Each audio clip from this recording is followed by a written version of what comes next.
When you use the word humanities or you look at those disciplines, they're essentially asking the question and trying to understand what it means to be human.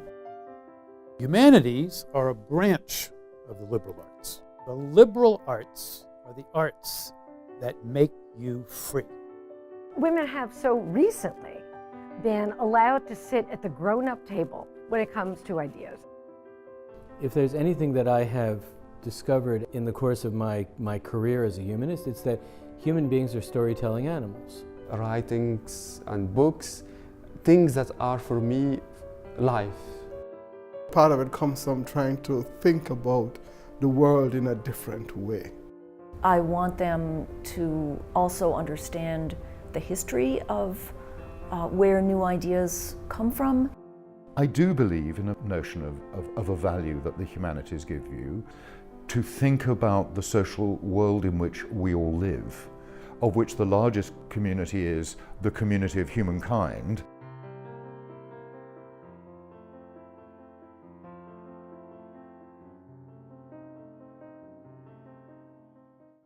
It's the Year of the Humanities at the University of Pittsburgh, a celebration of creativity, culture, and the importance of humanistic thinking. If you don't look at being human through the lens of business, you're missing a whole significant part of what it means to be human. One of the neat things about this interview is that we are really sitting here in the studio theater of the University of Pittsburgh, and I just wonder how many mathematicians have sat here and talked about these subjects. Any good scientist knows that creativity is not only essential to science, but it's fundamental to doing science well. But wait, why are we talking to a business professor, a mathematician, and a cosmologist in a film about the humanities?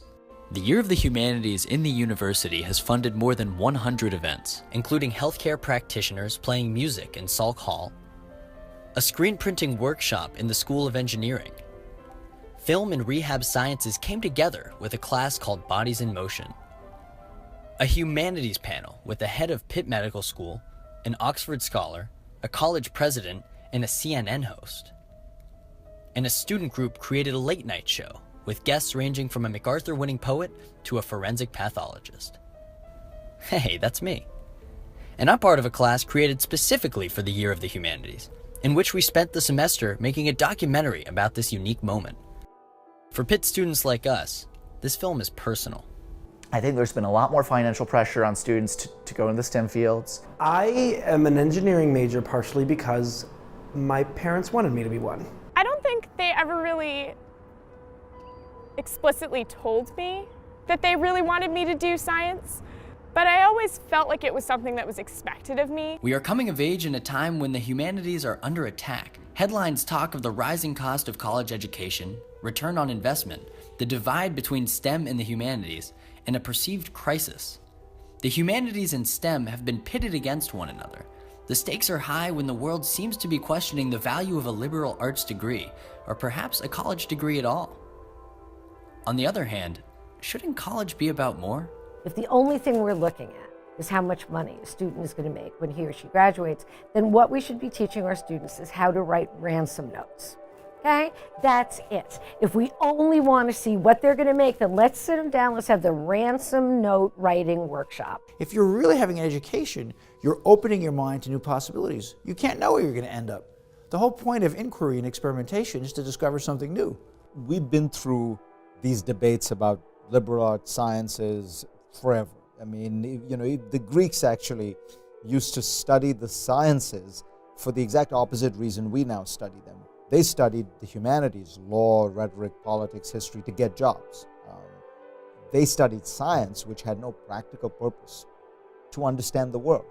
It's now entirely the opposite. We study science to get the jobs, and we study humanities because we think we want to contemplate the universe and enrich ourselves. So this isn't a new debate, humanities versus STEM, but sometimes it feels like our generation is being forced to choose between the two. If you have a more interdisciplinary approach to some of these fields, we can learn more. I think it's important that STEM and the humanities get combined a little bit more, just so students have a more well-rounded education. I feel sometimes we can kind of stray from what the idea of college is supposed to be. Every time I tell people what my majors are, they're like, what? Math and philosophy? That doesn't make sense. One of the great things about the Year of the Humanities is that it's brought together thinkers across a variety of disciplines, even to some unexpected places.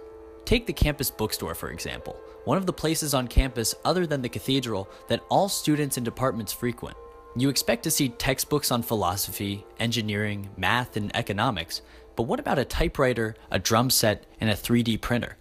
This is the Center for Creativity, a place that was launched as part of the Year of the Humanities with the intention of bringing together people and departments. It was the perfect place to talk to people who unify disciplines that we usually think of as separate. My name is Teresa Brown. I'm a clinical nurse, and I write.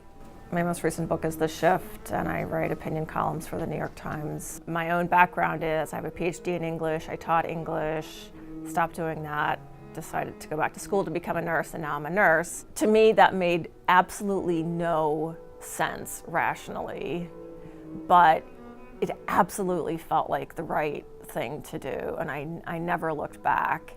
I suppose I'm the only person in what would be considered the hard sciences who's on the Year of Humanities committee. From my point of view, humanities encompasses all of the things that we do that make us uniquely human, and I think science is absolutely one of those things. I went to this amazing play that was put on by Pitt called The Mathematics of Being Human, and I think they kind of opened the door for that by finding ways that humanity can be explained through mathematics and how the reverse can happen as well. And the whole idea of the play is to really immerse people who are watching into this experience of being pulled in two different directions, of really seeing this tension that occurs between the humanities and the sciences, and really seeing where the common ground is. If you just look at some of the most famous philosophers, Descartes, Euclid, Pascal, those philosophers were mathematicians. They were mathematicians and philosophers. They didn't see a difference because we're looking for truth about the world.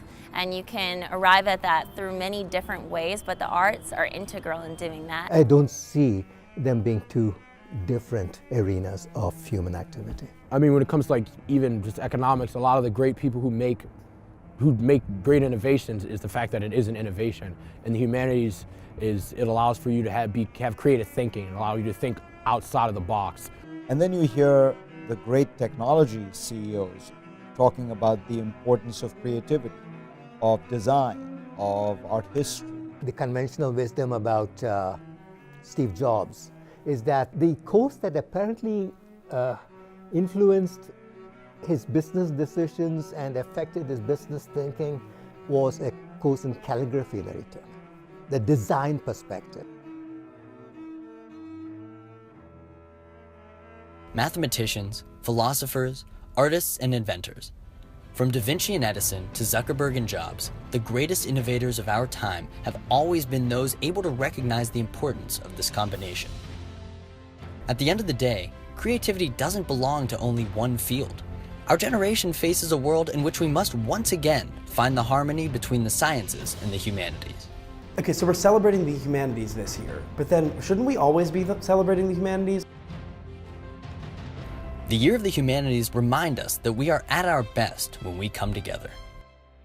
We hope that not only this year, but every year is the Year of the Humanities.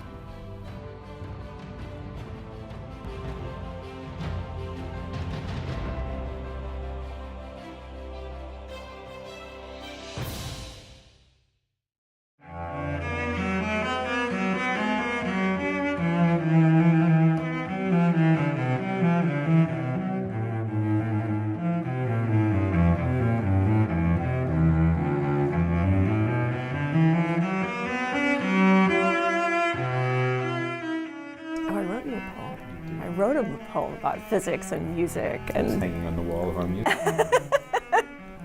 But then at some point I actually saw him talking with other real physicists, and I realized I actually understood nothing about what he does.